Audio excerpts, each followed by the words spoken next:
Alkisah, terjadi pemberontakan yang dikobarkan Raja Kecik di Siak, yang mana masih menjadi daerah kekuasaan kerajaan Siapiapi. Raja Kecik menganggap Raja Malindewa tak adil urusan pembangunan. Raja Kecik yang didukung oleh beberapa kerajaan taklukan lainnya mengultimatum Raja Malindewa mengambil keputusan memeratakan pembangunan, atau kerajaan kecil taklukan memisahkan diri dan membentuk kerajaan sendiri. Melihat kejadian itu, Raja Malindewa mengeluhkan pada putranya. Menurutnya sudah seadil mungkin, tetap saja tidak puas. Kemudian, Raja Malindewa dan Malindeman berpikir sejenak. Lalu apa yang kita lakukan? Ayah harus secepatnya memberi keputusan. Hamba, Ayahanda. Izinkan hamba mengurusnya. Ananda hendak pergi ke Siak. Iya, Ayahanda. Hamba minta seorang hulu balang untuk menemani hamba. Tak boleh ada yang lain. Malin dan hulu balang hebat keluar dengan kapal biasa yang dinahkodai oleh Malindeman sendiri. Sorenya, sampai di Siak Sri Indrapura, mereka disambut dengan senjata. Namun, datanglah Panglima Raja Kecik yang memberikan jalan untuk masuk ke istana. Serempak para prajurit menurunkan senjata, mereka berjalan mengikuti Panglima. Kemudian Malindeman dan Raja Kecik pun melakukan kesepakatan. Wahai putra mahkota Malindeman, sebuah kehormatan engkau datang turun langsung menemui kami. Maaf, kami telah lancang dengan menyambut kalian memakai senjata. Hamba, Tuan Raja. Hamba datang menyampaikan salam, Ayahanda. Tidak semua masalah diselesaikan dengan pertumpahan darah. Bagaimana jika 3/4 pajak yang ada diberikan ke Siak untuk pembangunan dan ke kerajaan kecil lainnya? Hamba rasa ini pembagian yang adil. Sesampainya pulang sampai di Bagan, Ayahanda sempat khawatir dengan Malindeman. Di usianya yang belum berpengalaman, mampu mengambil keputusan ditambah ia masih sendiri. Kapan kau akan memiliki jodoh, anakku? Tidakkah ada gadis cantik di sekitar kerajaan ini? Hamba sedang mencari, Ayahanda. Gadis-gadis dan anak pemerintahan itu hanya menyukai statusku, Ayah. Jika aku seperti rakyat biasa, apa mau mereka denganku? Tetapi, sampai kapan Ananda bisa menemukannya? Hamba akan mencarinya.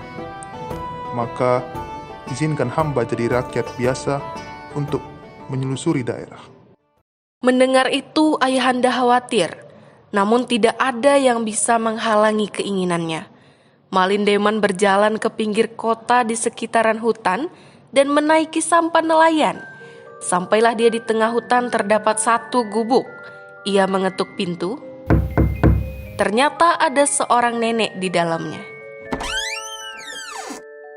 Maaf, Nek, apakah saya bisa singgah di sini? Boleh, nak. Melihat anak muda itu, nenek mengenalkan dirinya. Ia bernama Mande Rubiah, seorang janda yang meninggali kota karena dianggap aneh oleh warga karena tidak menikah lagi setelah ditinggal mati di usia muda. Lalu kemudian Malindeman pun menyampaikan maksudnya, berjalan di sekitaran daerah yang jauh dari kehidupan, yaitu mencari gadis yang akan dinikahi nantinya. Nenek menyarankannya untuk datang ke telaga nanti karena ada bidadari yang akan mandi ke sana dan menyarankan Malin berubah jadi kucing. Malin sempat terdiam karena dia tidak mau keasliannya diketahui, namun ia mengiyakan perkataan Mande Rubiah. Gadis-gadis bersongsong ialah seorang bidadari turun ke telaga untuk mandi. Percikan air pun terdengar.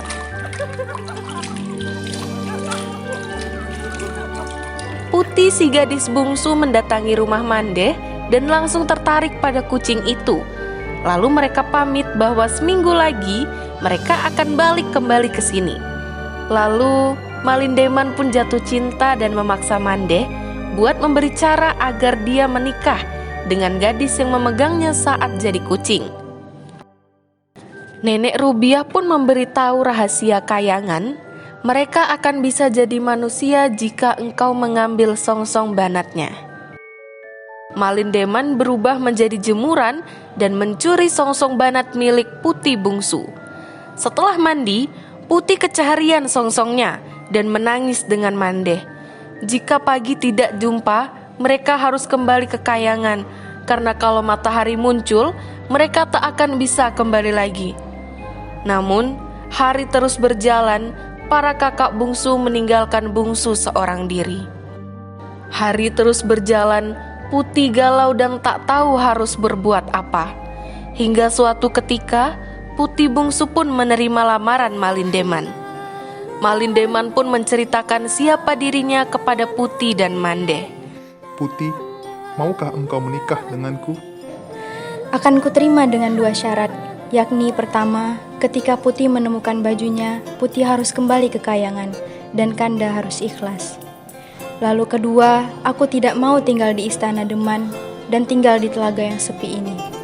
Mereka sempat ke Siapi-api untuk mengabari dan meminta izin untuk tinggal di telaga. Saat persediaan padi mulai habis, Putih bungsu melihat songsong banat miliknya. Hatinya terbelah antara tetap tinggal atau kembali ke kayangan.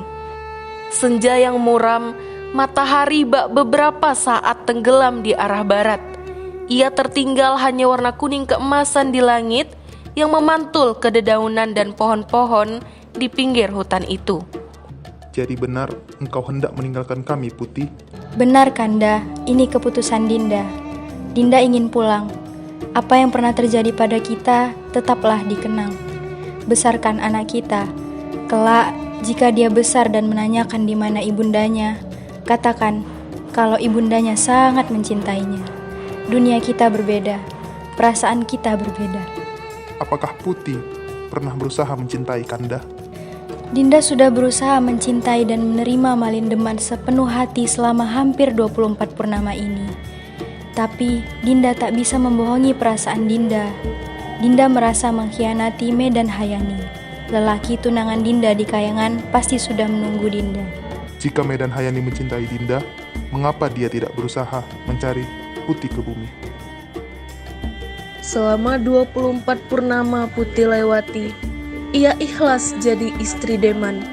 Tapi apa boleh buat, cinta kasih, rindu kakak-kakak dan orang tua, bahkan kekasih tunangannya ia tinggali. Namun, acara mandi di telaga itulah yang menjadi malapetaka.